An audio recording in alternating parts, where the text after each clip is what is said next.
పోవాల్సింది ఆ పార్టీ ఎట్లుంది, ఇంటాక్ట్గా ఉందా, కంట్రోల్లో నడుస్తుందా, ఆయన వాళ్ళకు అందుబాటులో ఉండడం అనేది ఏ పద్ధతిలో ఉంటాడు అనేది తనకున్న పరిమితులను బట్టి తనకున్న అవకాశాలను బట్టి డిసైడ్ చేసుకోవచ్చు.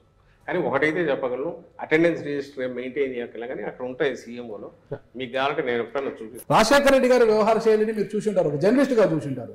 ప్రభుత్వంలో ఈరోజు కీలకమైన పదవులు ఉంటూ మీరు ఈరోజు జగన్మోహన్ రెడ్డి గారి దగ్గర తీశారు. ఆ ఇద్దరి గురించి తేడా ఏంటి అంటే ఏం చెప్పగలుగుతారు ఒక్క మాటలో? ఆయన రాజశేఖర రెడ్డి గారు ప్లాన్డ్ దీనికంటే కూడా అప్పటికప్పుడు స్పందించే ప్రతిస్పందన సిచ్యువేషన్ బట్టి చేసుకుంటూ పోయేవాళ్ళు. ఒకటి ఈయనేమో ప్రతిదీ ఈరోజు ఒక మాట మాట్లాడాలన్నా జగన్మోహన్ రెడ్డి గారు ఆచితూచి మాట్లాడతారు. ఎందుకంటే నెక్స్ట్ 5 years తర్వాత ఎవరన్నా అడిగినా కూడా దానికి నేను సమాధానం ఇవ్వాల్సి ఉంటుంది అనే ఉద్దేశంతో జాగ్రత్తగా మాట్లాడతాను. పబ్లిక్ దీనికి సంబంధించిన వీఆర్ ఆన్సరబుల్ టు 5 crores వీటికి సంబంధించి. కాబట్టి ఒక పార్టీ అధినేతగా నేను ఎట్లా మూవ్ కావాలనే దాంట్లో చాలా ఆచితూచి వ్యవహరిస్తారు. మిగిలిన వాటిలో కూడా ఒక కమిట్మెంట్ ఏదైనా ఇస్తే దాన్ని ఇది కాకూడదు, ఆచితూచి మాట్లాడాలనేది ఈయనకుంటుంది. అది వాస్తవం సార్. ఇప్పుడు తీసుకుంటే ఒకే పార్టీలోనే మీరు తీసుకుంటే ఇప్పుడు ఒక నియోజకవర్గంలో కంటిన్యూ కావాలి, ఎందుకంటే మధ్యలో అయితే ఇబ్బంది వస్తుంది, దాని వేరే మీనింగ్ వస్తుంది. ఆ రోజు ఆయన ఉన్న పరిస్థితి తను డిఫరెంట్ ఫేజెస్ దాటుకుంటూ వచ్చినందువల్ల ప్రతిదీ హిస్టరీలో కలిసిపోతే ఫైనల్ వచ్చేసరికి ఒక ఎవాల్వ్డ్ రాజశేఖర రెడ్డి గారు, అందులోనూ ఆయన మాటల్లోనే చెప్పాలంటే పాదయాత్ర తర్వాత వచ్చిన రాజశేఖర రెడ్డి గారు డిఫరెంట్ రాజశేఖర రెడ్డి గారు వచ్చారు. ఈ బాధ్యత మొత్తం తండ్రి హఠాత్తుగా చనిపోవడంతో జగన్మోహన్ రెడ్డి గారి మీద సడన్గా పడింది.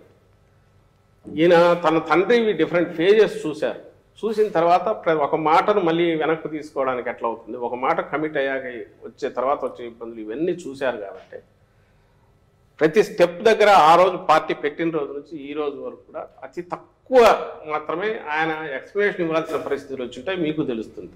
ఇవన్నీ ఈ తక్కువ టైంలో సాధించడానికి కారణం ఈయనకున్న పట్టుదల లేక ఏకాగ్రత కారణం కావచ్చు. దాంతో వచ్చే షూడ్నెస్ ఒకటి ఈయనకుంది. అది ఓ లీడర్ కావాల్సింది. ఈరోజు పార్టీని బతికిస్తుంది. స్టేట్ కూడా హోప్ అయింది దాని నుంచి. 2019 నుంచి ఇప్పుడు పరిస్థితి మెరుగుపడిందని మీరు చెప్పారు సార్. సో మీరు కాన్ఫిడెంట్ గా ఉందో కాదు సార్, ఇక్కడ క్యాడర్ కూడా చాలా కాన్ఫిడెంట్ గా ఉంటుంది. ఇప్పుడు దాకా మీ కోటరీలో ఉన్నారు వేమిరెడ్డి గారు, చాలా క్లోజ్ కోటరీకి ఉన్నారు కదా సార్. ఎందుకు వెళ్ళిపోయారు సార్? మానుకుంటా బాగుంటా ఎందుకు సంతృప్తిలో పడ్డారు? కృష్ణదేవరాయలు ఎందుకు జంప్ అయిపోయారు సార్? ఇక్కడ పాత పార్టీకి సీటు ఉందో లేదా చెప్పకముందు అసలు విచారణ ఎత్తేసాడు. ఇవన్నీ కాన్ఫిడెన్స్ లేక బాలశౌరి గారు కూడా దూరం అయిపోయారు. బాలశౌరి అంటే క్లోజ్ కోటరీలో ఉన్నవాడు జగన్మోహన్ రెడ్డికి ఆత్మ నేనే అంటే బయటకు చెప్పుకున్నారు బాలశౌరి. ఎమ్మెల్యేలు వెళ్ళడం పర్లేదు సార్, ఎంపీ అనే ఒక వ్యక్తి సిట్టింగ్ ఎంపీలు వెళ్ళిపోతే అది మొత్తం ఆ కాన్స్టిట్యూన్సీలో ఉన్న 10-12 మిగతా అసెంబ్లీ నియోజకవర్గాల మీద కూడా ఇంపాక్ట్ చూపించే ప్రమాదం ఉంది. ఇలా 4 ఎంపీలు దాదాపు 4 సిట్టింగ్ ఎంపీస్ హ్యావ్ జస్ట్ మీరు అనేది అంత ఎనీ పొలిటికల్ పార్టీ అది నాది కావచ్చు ఇంకోటి కావచ్చు స్టాటిక్ గా ఉంటుంది అని అనుకుంటే అది ఒక ప్రమేయం అవుతుంది. ఉండాలని కోరుకోవడం కూడా కరెక్ట్ కాదు. ఒకటి ఫస్ట్ పాయింట్. బట్ ఇది పెద్ద జోల్ట్ కాదా సార్? ఏం కాదు, వాళ్ళకు జోల్ట్ అవుతుంది. ఎవరైతే దీన్ని ఇదే అయ్యారో జోల్ట్ వాళ్ళకు జోల్ట్ అవుతుంది. పార్టీ అనేది స్థిరంగా ఉంది. పార్టీ ఈ ఓటు ఈ రోజు ఉండే ఇప్పుడున్న పరిస్థితిలో ఈ పార్టీకి చూసేది ప్రతి ఒక్కరు జగన్మోహన్ రెడ్డి గారిని చూస్తున్నారు, ఆయన విధానాలు చూస్తున్నారు. వైఎస్ఆర్సీపీ అంటే none other than Jaganmohan Reddy గారు చూస్తున్నారు. ఆయన సెలెక్ట్ చేసి ఆయన ఎంపిక చేసే ప్రక్రియలో పూర్తి డెమోక్రటిక్గా అక్కడ ఏరియా అవసరాలను పొలిటికల్ వీటిని దృష్టిలో పెట్టుకొని చేస్తున్న క్యాండిడేట్స్ ఉన్నారో వాళ్ళు గెలుస్తారు. ఎవరైతే ఈ జర్నీలో కొత్తగా వచ్చేవాళ్ళు కావచ్చు, ఉన్న వాళ్ళను ఎవరైనా మేము మార్చాల్సినప్పుడు వాళ్ళు హర్ట్ అయ్యి కొంత డెసిషన్స్ తీసుకోవచ్చు. అల్టిమేట్గా ఈ రెండు any political party cannot be A static one. ఉంటే అది స్టాగ్నేట్ అయిపోతుంది. వచ్చేవాళ్ళు వాళ్ళు స్వచ్ఛందంగా వచ్చేవాళ్ళు వాళ్ళు వస్తుంటారు, హర్ట్ అయిన వాళ్ళు ఇంకో ప్రయత్నం చేస్తుంటారు, ఇంకొక లేదా అట్లాగే ఉండి లీడర్ మీద హోప్తో ఉండేవాళ్ళు ఉంటారు. అల్టిమేట్ డిసైడ్ చేయాల్సింది, డెసిషన్ తీసుకునేది, దాని ఫేట్ డిసైడ్ చేసేది కింద పబ్లిక్ ఎవరైతే ఉన్నారో వాళ్ళు మాకు పాజిటివ్గా డిసైడ్ చేస్తున్నారు. కాబట్టి మేము ఈ స్థితిలో ఉన్నాము. అలాంటి పరిస్థితి లేదు కాబట్టి మూక మందలాగా వచ్చి జనసేన వాళ్ళు అట్లా పక్కకి వెళ్ళిపోవడమో లేదా ఓ సత్రంలో 2 రోజులు ఉండిపోయినట్టు షెల్టర్ కోసం ఉండిపోయినట్టు టీడీపీ వాళ్ళు బీజేపీలో ఉండి రేపు మళ్ళీ ఇక్కడికి రావచ్చు, అవి జరుగుతున్నాయి. అలాగే ఇప్పుడు వాళ్ళు టికెట్లు చేస్తున్నప్పుడు అక్కడ కూడా ఇలాంటివి జరిగే అవకాశం ఉంటుంది. ఆల్రెడీ మా డోర్ నాక్ చేస్తున్నారు, ఫోన్లు వస్తున్నాయి, మేము వస్తామని. వాళ్ళని అందరినీ ఎక్కడ అకామిడేట్ చేయలేము కాబట్టి మేము కూడా పెద్దంత రిలక్టెంట్గా ఉన్నాం. మా కాన్ఫిడెన్స్ వచ్చేది వీటన్నిటి నుంచి. వీఆర్ నాట్ నీజర్ రియాక్షన్స్ మా దగ్గర ఉండవు. మీరు ప్రజా అవసరాలు సలహాదారు, ప్రభుత్వానికి ఒక సలహాదారు, ప్రజా అవసరాలు పార్టీకి అయితే ప్రధాన కార్యదర్శి అనుకుంటాను. ఇప్పుడు ప్రభుత్వం తీసుకునే ప్రతి విధానపరమైన అంశాల్లో కావచ్చు, ప్రభుత్వ అంశాల్లో కావచ్చు, మీరు ఎక్కువ ఫోకస్ అవుతుంటారు, ప్రతిదీ మీరే అడ్రస్ చేస్తుంటారు అనమాట. అంతగా ఇంట్రెస్ట్ ఉంటే ఒక ఎమ్మెల్సీ తీసుకొని మంత్రి పదవి తీసుకొని కూర్చోవచ్చు కదా, అలా కాకుండా సజ్జల సకల అనే ఒక ప్రాస ఎందుకు తీసుకురావాలంటున్నారు సార్? ఈ సకల అనేది వాళ్ళు వేసిన ముద్ర ఫస్ట్ థింగ్. రెండోది నేను చెప్తాను, వైఎస్ఆర్ కాంగ్రెస్ పార్టీ ఇంకో పార్టీ అది రూలింగ్లో ఉన్నప్పుడు, ప్రభుత్వంలో అదే ఉన్నప్పుడు ఆ పార్టీ విధానాలే ప్రభుత్వ విధానాలు అవుతాయా, లేక తెలుగుదేశం విధానాలు ప్రభుత్వ విధానాలు అవుతాయా? వైఎస్ఆర్ కాంగ్రెస్ పార్టీ విధానాలే ప్రభుత్వ విధానాలు అవుతాయి, అంతే కదా. ఒక పార్టీ నాయకుడిగా, సీనియర్ నాయకులుగా ఉన్న వాళ్ళము, ఫస్ట్ నుంచి ఉన్న వాళ్ళు, విధానాల గురించి తెలిసిన వాళ్ళు వాటిని ఎక్స్ప్లెయిన్ చేసినప్పుడు దే ఆర్ అథారిటేటివ్. అది మేము కావచ్చు, ఒకవేళ ఈరోజు బొత్స సత్యనారాయణ గారు మినిస్టర్ కాకపోయినా ఆయన మాట్లాడినా, లేదా ధర్మాన ప్రసాదరావు గారు మినిస్టర్ కాకపోయినా ఆయన మాట్లాడినా, పెద్దిరెడ్డి గారు మినిస్టర్ కాకపోయినా ఆయన మాట్లాడినా, ఎందుకు వస్తుందంటే వాళ్ళ లెవెల్ ఆఫ్ మెచ్యూరిటీ లేదా పార్టీతో ఉన్న అసోసియేషను, పార్టీ విధానాల పట్ల స్పష్టత, ఎక్స్ప్రెస్ చేయగలిగిన వీటిని బట్టి వస్తే అవి దే గెట్ ఇంపార్టెన్స్. అవి ప్రభుత్వ పాలసీలు మావి కాక వేరే పాలసీలు, టీడీపీ పాలసీలు. ప్రోటోకాల్ ప్రకారం ఆయన నోబడి, ప్రోటోకాల్ ప్రకారం ఎక్కడన్నా అఫీషియల్ ఫంక్షన్స్లో నేను ఎక్కడ ఉండని, నేను ఉండాలని ప్రయత్నం కూడా చేయను. నేను పార్టీ ప్రోగ్రాంలో ఉంటాను, పార్టీ విధానాలు ప్రభుత్వ విధానాలు అయిన చోట మాట్లాడతాను. ఫస్ట్ మీరు గమనించాల్సింది ఏంటంటే 10 yearsలో ఒక పార్టీని స్ట్రాంగెస్ట్ పార్టీగా నిలబెట్టి ప్రభుత్వం సీట్ల పరంగా ప్రజలు ఇచ్చిన బ్లెస్సింగ్ ఏదైతే 151, అది మామూలు బర్డన్, బరువు కాదు. అది పవర్ ఎంతనో బరువు కూడా అంతే. 151 సీట్లు గెలిపించారంటే ఎంటైర్ స్టేట్ అంత హోప్స్ పెట్టుకుందని, వీటిని డెలివర్ చేయడానికి ఆయన రౌండ్ ది క్లాక్ ఫోకస్ పెట్టి పని చేయకుండా అయితే అసాధ్యం. నేను ఇంతకుముందు అన్న స్కీములు కానీ, లేదా ఈ 4 ఏళ్లలో 2 ఏళ్ళు కోవిడ్ తీసేస్తే మిగిలిన తక్కువ టైంలో ఇంత ఫినామినల్ రిఫార్మ్స్ కానీ, చేంజెస్ కానీ, సిస్టమ్స్లో చేంజెస్ కానీ, కొత్త సిస్టమ్స్ ఇంట్రడక్షన్ కానీ చేయగలగడం అనేది మీరు దాంతో పోల్చినప్పుడు దానికి ఆయన సఫర్ అవుతున్నది, ఎంత టైం లూజ్ అవుతున్నాడు. మామూలు దీంట్లో పార్టీని ఒక పక్కన నడుపుకుంటూ ఇది ఎట్లా చేయగలుగుతున్నాడు ఆలోచిస్తే అసలు ఇంత ఎట్లా చేసాడని మీకు ఆశ్రమిస్తే ఇది అసలు ఇష్యూ అనిపించదు సార్. ఒక జర్నలిస్ట్ గా ఒక్క విషయంలో ఐ అడ్మిట్ సార్, అంటే I have seen what is happening in Andhra Pradesh, especially ఎడ్యుకేషన్లో, గవర్నమెంట్ స్కూల్స్లో జరుగుతున్న ఒక మార్పు, రిఫర్మేషన్, ట్రాన్స్ఫర్మేషన్. రెండోది హెల్త్ డిపార్ట్మెంట్లో ఉన్న ఫ్యామిలీ డాక్టర్ కల్చర్. మూడోది రైతుల కోసం రైతు భరోసా, వీటి వరకు, and also village volunteer system. I really appreciate the government, but at the same time ఇందాక మనం మాట్లాడుకున్నట్టు డెవలప్మెంట్ అన్న విషయానికి వస్తే మాత్రము, సో దీని గురించి మీరు ఏమంటారు సార్? అంటే చేసిన వాటి గురించి చెప్పుకుంటున్నారు, ఓకే, చేసినవి ఎన్నో వాటి గురించి చెప్పుకోవట్లేదా, లేకపోతే అసలు చెయ్యట్లేదా? What happen to development? ఇప్పుడు అందుకే నేనంటుంది, మీరు జగన్మోహన్ రెడ్డి గారి పాలన వైపు చూడాలంటే ఒక ఫస్ట్ థింగ్, అక్కడ ఏం చేశారు, ఇక్కడ అలాంటి బిల్డింగ్ వచ్చిందా, అక్కడ అయిందా, ఇక్కడ ఇది వచ్చిందా అనేది చూడడం కాకుండా హోలిస్టిక్గా మొత్తంగా చూస్తే డెవలప్మెంట్ అనేది మనకు కనపడుతుంది. ఫస్ట్ నేను ఇంతకుముందు ఇంత ప్రొలాంగ్ మళ్ళీ చెప్తూ వస్తున్నాను, దాంట్లో పార్ట్గానే మళ్ళీ ఇప్పుడు ఎక్స్టెండ్ చేస్తున్నాను. ఇండస్ట్రీస్ వస్తున్నాయి కంటిన్యూస్, ఎంఎస్ఎంఈలు విపరీతంగా గతంతో పోలిస్తే పెరిగాయి. వీటన్నిటి ఇండికేటర్ ఎక్కడ ఉంటుంది? 1000 కోట్లదో, 2000 కోట్లదో, 1200 కోట్లవి, అలాంటివి 10, 15, 20 దాకా వచ్చాయి.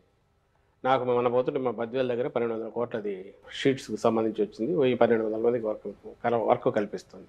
కడప నుంచి పులివెందల పోతుంటే కొప్పర్తి కొత్త ఎలక్ట్రానిక్ జోన్ మొదలైంది. ఆల్రెడీ ఇండస్ట్రీస్, డిక్సన్ అని ఏవో వచ్చాయి. అక్కడ కూడా ఇప్పటికే ఒక 5-6 వేల మంది, 10,000 మంది దాకా పనిచేస్తున్నారు. శ్రీ సిటీలో కొత్త ఇండస్ట్రీస్ వచ్చాయి, పెద్ద కంట్రీలోనే పెద్దగా వచ్చి పెట్టారు. అంటే నేను ఎందుకు వీటి గురించి ఎన్ని చెప్పొచ్చంటే ఇంకా చేంతాడు లిస్ట్ అవుతుంది నేను చదువుతూ పోతే. ఒకటి. సెకండ్, దానికంటే ముఖ్యంగా ఎంఎస్ఎంఈలను పోస్ట్ కోవిడ్ కాగానే ఆ ఇన్సెంటివ్స్ వాళ్ళ ఉన్నవన్నీ పే చేసి క్లియర్ చేసి 1000 కోట్లు 1200 కోట్లు కొత్త వాటిని ఎంకరేజ్, కొత్త ఇన్సెంటివ్స్ చూసిన వల్ల అవి గతంలో ఎప్పుడూ లేనంతగా పెరిగాయి. అంతకుముందు నా ఐ థింక్ 2.3 lakhs 3.5 lakh ఉంటే ఇప్పుడు 5.5 to 6 lakh కొత్తవి స్టార్ట్ అయ్యాయి. ఇవంతా కూడా ఈ 3 ఏళ్లలో పవర్ కన్జంప్షన్ విపరీతంగా పెరిగింది. ఇరిగేషన్కు దీనికి దట్ ఈజ్ అన్ ఇండికేటర్. వీటికి సంబంధించి ఎంప్లాయ్మెంటు, వీటికి సంబంధించినంత వరకు మనకు గవర్నమెంట్లోనే, అది నేను లాస్ట్ టైం జాఫర్ ఇండివిజువల్గా చేసినప్పుడు గట్టిగా అడిగాను. నేను 130,000 ఉద్యోగాలు నేరుగా 4 నెలల్లోనే వచ్చి 4-5 నెలల్లోనే నింపిన ప్రభుత్వము వితౌట్ చిన్న ఫ్లా లేకుండా చేస్తే ఎందుకు దాటిని ఉద్యోగాలు కాదని ఎట్లా అంటారు? ఈరోజు వాళ్ళు ప్రొబేషన్ అయిపోయి రెగ్యులరైజ్ అయ్యారు గవర్నమెంట్ ఎంప్లాయీస్, విలేజ్ సెక్రటేరియట్స్. నేను 2,60,000 వాలంటీర్ల గురించి మాట్లాడట్లా. వాలంటీర్లు అనేవి స్వచ్ఛందంగా వాళ్ళు ఏదో వాలంటీర్గా చేసేటివి కాబట్టి అనుకుంటే దీనికి సంబంధించినంత 130,000. తర్వాత దాదాపు 58,000 ఇప్పటికీ లెక్క. ఏది మెడికల్ డిపార్ట్మెంట్ ఫస్ట్ టైం హిస్టరీలోనే మీరనే ఫ్యామిలీ డాక్టర్ కాన్సెప్ట్ ఎట్లా హిట్ అవుతుంది? ఉన్న సెటప్తో ఎట్లా కుదురుతుంది? 17,000 కోట్లు పెట్టి పిహెచ్సిలు సిహెచ్సిలు అన్నీ మోడర్నైజ్ చేయడం, ఏరియా హాస్పిటల్ అన్నీ కెపాసిటీస్ పెంచడం. ఇవి నేను మెడికల్ కాలేజ్ కలపట్ల దీంట్లో. మెడికల్ కాలేజ్ 8,000 కోట్లు మళ్ళీ వేరే బడ్జెట్. ఈ 17,000 కోట్లు పెట్టి ఇవన్నీ తయారైనందువల్ల విలేజ్ క్లినిక్స్ కానీ మిగిలిన కానీ ఇన్ఫ్రాస్ట్రక్చర్ పరంగా కానీ లేటెస్ట్ టెక్నాలజీ కానీ డాక్టర్ల రిక్రూట్మెంట్, సపోర్టింగ్ స్టాఫ్ రిక్రూట్మెంట్ మొత్తం 56,000 నాకు తెలిసి ఫిగర్. మెడికల్ డిపార్ట్మెంట్కు ఒక ఇది వచ్చింది. ఒక చిన్న పాయింట్ ఇక్కడ అంటే మీరు చెప్తున్నటువంటివన్నీ కూడా ఆల్రెడీ ప్రాసెస్లో ఉన్నాయి, నడుస్తున్నాయి, ఇవి అందరికీ తెలుసు. పబ్లిక్ ఏముంటుందంటే సార్ అది ప్రొజెక్ట్ అయినట్టు ఇది ప్రొజెక్ట్ అవ్వట్లేదు సార్. మీరు ప్రొజెక్ట్ చేయట్లేదా? అసలు అవ్వట్లేదు. ఈ రోజుకు వాట్ ఎవర్ మీరు నింపినవి చూస్తే ఇవన్నీ కూడా ఖాళీలు శాంక్షన్ పోస్టులు అవి కాకుండా అడిషనల్గా నింపినవి 1,30,000 కాక 56,000, 1,000, 2,000 పోస్టులు ఇట్లాంటివన్నీ నింపి మొత్తం మీద దాదాపు 4 లక్షలు 3,90,000 ఎంతో ఉన్న పోస్టులు ఈరోజు 6 లక్షల చిల్లరకు పోయినాయి. ఇది ఇప్పుడు ప్రతిదీ ఆలోచించి చేయడం అనేది ఒకటి తప్ప, జాగ్రత్తగా చూసి రిక్రూట్మెంట్ చేయాల్సిన పరిస్థితి ఒకటి. సెకండ్ది వచ్చి గ్రూప్ 1 కానీ గ్రూప్ 2 కానీ జరగాల్సినవి ఒకటికప్పుడు జరుగుతున్నాయి. మూడవది డిఎస్సి ఇప్పుడు నోటిఫికేషన్ ఇచ్చాం. డిఎస్సి గురించి మళ్ళీ స్పెసిఫిక్గా చెప్పాలి, ఎందుకంటే అది ఒక సబ్జెక్ట్ మేజర్, అందరూ అదే రేజ్ చేస్తుంటారు. 2014-19 మధ్య ఆ రోజు తెలుగుదేశం పార్టీ గవర్నమెంట్ నింపిండేది. అంతకుముందు 2012లోనూ 13లో ఇచ్చిన డిఎస్సి నోటిఫికేషన్ తాలూకు 8,920 ఎన్నో పోస్టులు అదొక్కటే చేసింది. తర్వాత 18లో వాళ్ళు నోటిఫికేషన్ అంటే ఎలక్షన్లు 5 నెలలు ఉన్నాయని కానీ నోటిఫికేషన్ ఇచ్చారు. ఆ పోస్టులు 7,000 చిల్లర ఎన్నో అంటే మేము 2020లో నింపాము వాటి. అది దాంతోపాటు 2008 డిఎస్సి, 1998 డిఎస్సి, ఈ రెండు అప్పటి నుంచి ప్రొలాంగ్డ్ లీగల్గా వాళ్ళు అన్ని రకాలుగా చేస్తున్న వాళ్ళ సఫరింగ్ తీర్చాం. అది ఒక 7,000 పోస్టులు, మొత్తం 14,000. ఇప్పుడు లేటెస్ట్ మళ్ళీ 6,100కు ఇచ్చాం, 6,100కి ఇప్పుడు ఇచ్చాం. అంటే 20,000 మేము చేసింది. ఇది ఫిగర్స్. మీరు వీటిని మళ్ళీ పక్కకు తోసి ఉద్యోగాలు ఎక్కడ 1,30,000 మేము ఉద్యోగాలు అనుకోము. అల్టిమేట్గా ఈ రోజు అందుకే మీరు అన్న వాటిలో రైడర్స్ పెట్టి మాట్లాడుతున్నారు. ఎన్నికలు సమీపిస్తున్న సమయంలో డిఎస్సి షెడ్యూల్ లోగా పూర్తి చేస్తారా? వాళ్ళు అది చేయలేదు కదబ్బా. నేను అనేది ఇప్పుడు ఇద్దరం పోటీ పడుతున్నాం ఇక్కడ. చంద్రబాబు నాయుడు జగన్మోహన్ రెడ్డి గారు అనేది తేలాలి. చంద్రబాబు నాయుడు గారా జగన్మోహన్ రెడ్డి గారా రేపు సీఎం అనేది స్టేట్ అదే. ఓట్ బ్యాంక్ రాజకీయం కాదంటే వేరే ఎవరైనా ఉన్నారా? వీళ్ళిద్దరిలోనేనా? పవన్ కళ్యాణ్. వీళ్ళిద్దరిలో పవన్ కళ్యాణ్ సీఎం చెప్పలేదు కూటమిగా ఆయన సీఎం క్యాండిడేట్ ఎవరైనా అనౌన్స్ చేశారా? లేదండి. అంటే కూటమిలో ఆయనకి ఇచ్చేది 24 స్థానాలు. మీరు చేయాల్సింది ఏంటంటే పెద్ద గీత చిన్న గీత పోల్చినప్పుడు ఒకవేళ మేము మాట్లాడేవి చాలా పెద్ద మాటలు మాట్లాడుతున్నాం అనుకుంటే కంపేరబుల్స్ తీసుకుని కంపేర్ చేయండి. ఆ రోజు ఎన్ని డిఎస్సి ఇచ్చాడు, ఈ రోజు జగన్ మా బడ్జెట్ 54,000 కోట్లు ఉన్న మేము వచ్చేటప్పుడున్నది శాలరీ బడ్జెట్, వేజ్, ఎంప్లాయీస్ వీటికి సంబంధించిన అన్ని రకాల వాళ్ళకి 90,000కు దాదాపు పోయింది. ఇప్పుడు ఇది వీఆర్ నాట్ బ్లేమింగ్ ఎనీబడి. ఆయన ఎవరిని అనట్లా, కానీ ఇట్స్ ద రియాలిటీ.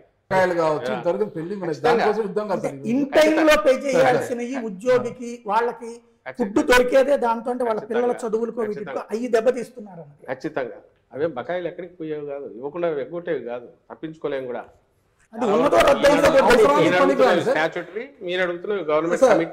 అవసరానికి పనికిరాలి కదా సార్. ప్రతి ఒక్క ఉద్యోగికి జనవరిలో జూలైలో ఒక డిఏ ఇస్తారు. ఫైనాన్షియల్ గా ఉన్న పరిస్థితి కోవిడ్ వల్ల వచ్చిన దీనివల్ల మధ్యలో 2 years ఎప్పుడైతే లూజ్ అయ్యామో దీనివల్ల చాలా వరకు తలకిందులైనాయి. డిస్పైట్ ఆల్ దట్ చాలా జాగ్రత్తగా చేసుకుంటూ వచ్చినందువల్ల నేను ఇంతకుముందు మాట్లాడినవన్నీ చేయగలుగుతున్నాము.